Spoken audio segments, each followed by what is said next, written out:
नाबालक सहित दुई छुआर मां फेरार। कथार अछि प्रेम शाश्वत चिरंतन। प्रेम केमे देखेनी जाति भेद आ उच्च नीच। प्रेम अमर। प्रेम रे पड़िले मनीष अंध हो जाए। प्रेम हेउछि पवित्र। प्रेम देखेनी बयस। हेले आजिर युवपीढ़ी प्रेम को कर देइछंती कलंकित। भल पाइबा सेमानक पई पालटि जाइछि एक खेलना। आज ए पो को भल पाइलेनी तो काली से पो सांगरे पार गलेनी।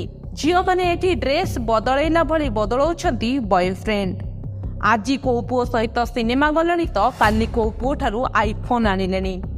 आजिकाली जुगरे प्रेमर अर्थ हेउछि केवल केते टंका आउ देहर लालसा।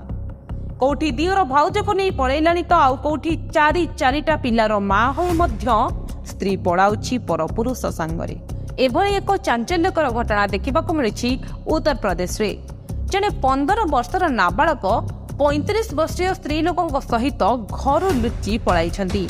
15 वर्षर नाबालक प्रेम रे पड़िछंती 35 वर्षीय महिला सहित। तेबे एकथा नाबालक घरे जानिबा परे नाबालक को घर बाहर कर देइछंती।